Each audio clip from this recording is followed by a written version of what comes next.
Саламатсыздар ма оқушылар? Жаңа сабақты тақырыпты бастамас бұрын бірінші топқа бөлініп аламыз. Топқа бөліну үшін бірінші мына жерден түстерге байланысты таңдау жасап, 3 топқа бөлінеміз. Келе қойыңыздар оқушылар.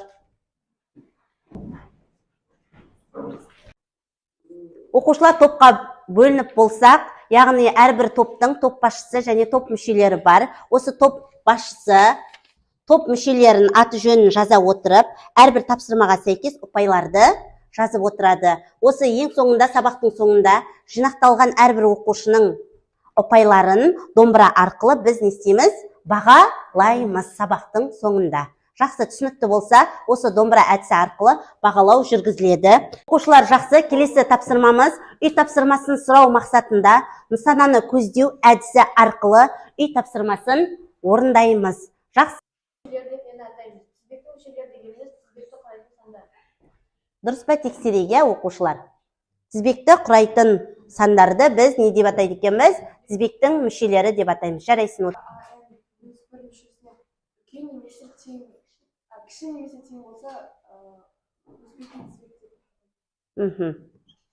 Тексеріп қарайық, е, балалар?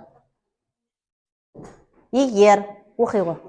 Егер АН тізбектегі АН мүшесі алдыңғы мүшесі АН бір мүшесіне кіші немесе тең болса, онда жақсы, жарайсын, отыра ғой. Балалар, жаңа тақырыпты бастау үшін біз кішкене өткен тақырыптарға байланысты, тізбекке байланысты берілген топтағы сандарымызды реттеп қоя алдық, я? Осы қойғанда біз не байқадық, балалар? Қараңдаршы. 4 санына қосылып. Иә, 4 санына қосылып отыр, жарайсыңдар. Тізбек байқалды, жарайсыңдар.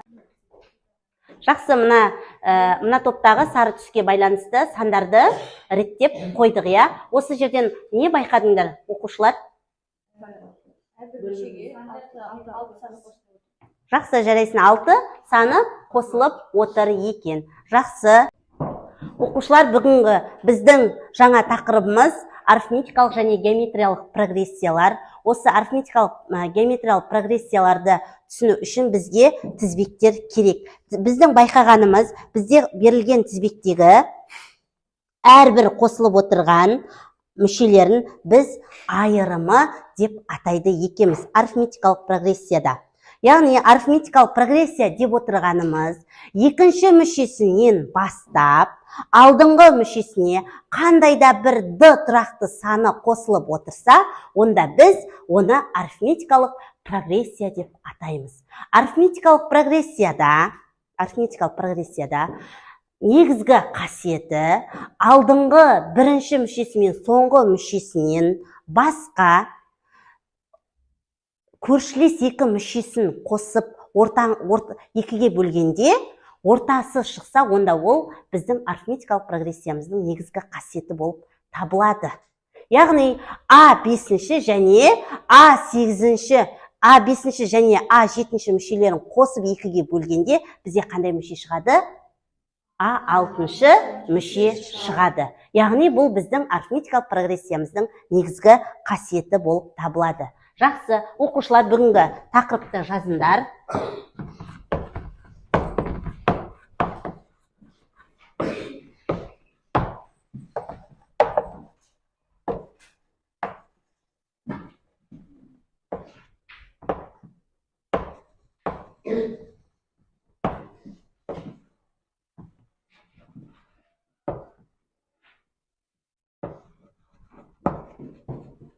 Әрбір тізбектегі нені байқап отыр? Бірінші мүшесін формуласы А1 қосылған N-1D деген формула арқылы А-нші мүшесін табады екен біз. Яғни, оқушылар, біз бірінші және соңғы мүшесінен басқа көршілес екі мүшесін қосып екіге бөлгенде ортасы шықса, бізде не болады дедік? Арифметикалық прогрессияның негізгі қасиеті дедік. Арифметикалық прогрессияның А-нші мүшесін табу формуласы қандай екен, оқушылар? Кім айтады? А-н тең.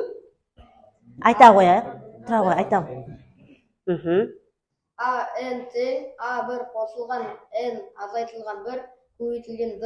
Жақсы. D деп отырғанымыз не бұл жерде? арифметикалық прогрессияның айырымы. Жақсы, жарайсың. AN деп отырғанымыз бізде тауып алатын мүшеміз, яғни ол A6-шы, A11-шы болуы мүмкін. Жақсы, жарайсыңдар, отыра ғой. Арифметикалық прогрессияның қасиетін не деп айттық, Ұлжан, айта қойшы. Бірінші және соңғы мүшесінен басқа көршілес мүшелердің бір-бірінен қосып. қосып екіге бөлсек, онда ортасындағы мүшені таба аламыз.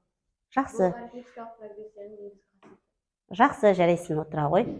Енді келесі тапсырма жеке жұмыс. Әрқайсымыз дәптерімізді ашып, тақтаға, дәптерге орындаймыз 13-ші есепті.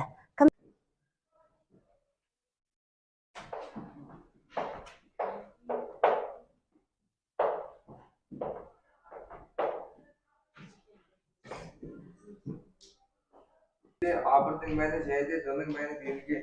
Бірақ маған табу керек мүше ол A7 мүшесі. Мен ол үшін AN мүшесі арқылы шештім.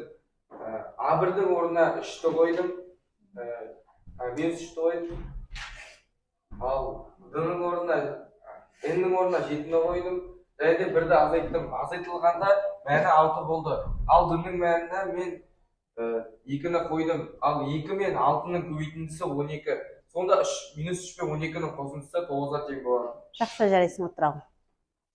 үшін A1 қосылған 4-ті формуласын пайдаландым.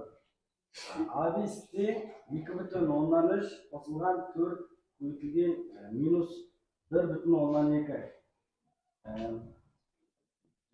Сосын 2,3 қосылған минус 4,8 шықты. Соңында минус 2,5 шықты. A5-тің жауабы. Жақсы, жарайсың, отыра ғой. Енді A1 және D белгілі, яғни A1 минус 2,1-ге тең, ал D минус 2,3-ге тең. Яғни бізде A5 белгісіз. A5-ті табу үшін A1 қосылған 4D формуласын қолдандым. Яғни орындарды қойсақ, минус 2,5 қосылған 4 көбейтілген минус 2,3. Сонда екеуі көбейтіп жіберіп, яғни минус 2,1 азайтылған 9,2 мәні минус 11,3 шықты. Яғни A5-тің мәні минус 11,3. Берілген есепте A1-дің мәні 7, D-ның мәні 3. Табу керек A6. 6-ны табу үшін A1-ді қосамыз 5-ға. Сонда мәні 22 шығады. A6-ның мәні 22. Есептің жауабын тексеретін болсақ, 6-ның мәні 22. Бізге берілген есепте A1-дің мәні 1,3, ал D-ның мәні минус 0,2. Біз бұл есепті шешу үшін формуланы қолдандық. A1 қосылған 5-ті. Формулаға салып есептейтін болсақ, мәні. Келесі тапсырма оқушылар топтық жұмыс, яғни топтасып шығарамыз. Бұл жерде 13-те 12-ші есепті постер арқылы қорғаймыз, шығарып. Ал балалар, орындаймыз. Топтық жұмыста орындаймыз оқушылар. Геометриялық прогрессия тобына біріншісі және екінші арифметикалық прогрессия тобына екіншісі, тізбектер тобына үшінші есепті орындаймыз.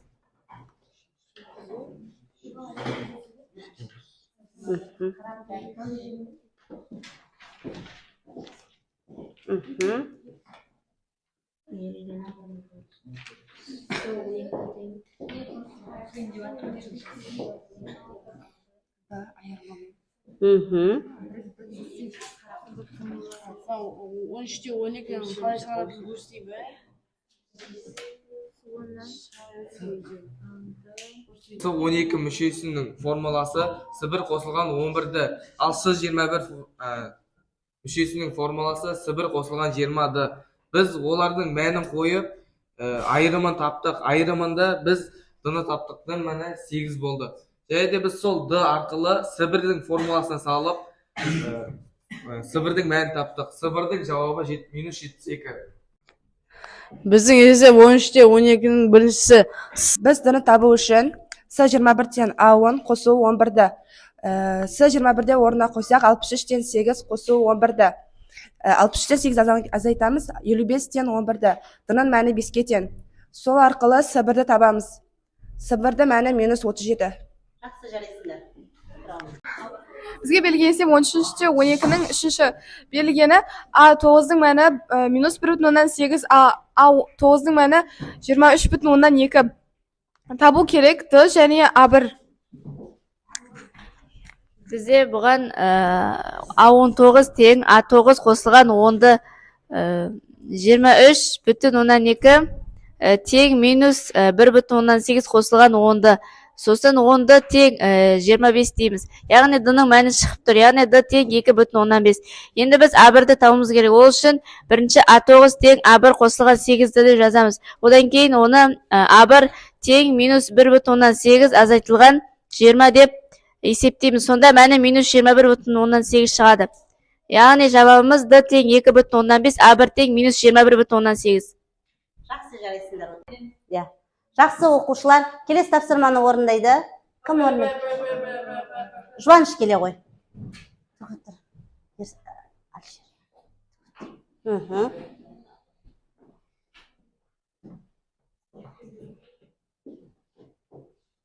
Жақсы балалар, бүгін сабақты қорытындылап бағалайтын болсақ, топ басшысындағы бағалау парағындағы бағаларды білетін болсақ, соны домбыра арқылы көрсете қояйық, бағалап бір-бірімізді, өз-өзімізді көрсете қояйық. Жақсы, Ақжол, жарайсың. Әлшер, өте жақсы. Жақсы. Ұлжан, 10 балл, өте жақсы. Мержан, 8 балл. Бекзат, 7 балл, өте жақсы.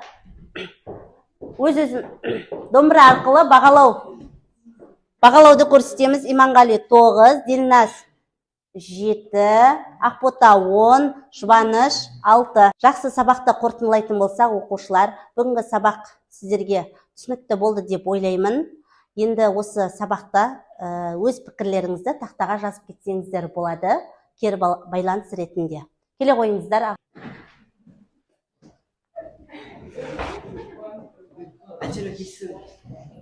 Мансұр, жаза бер.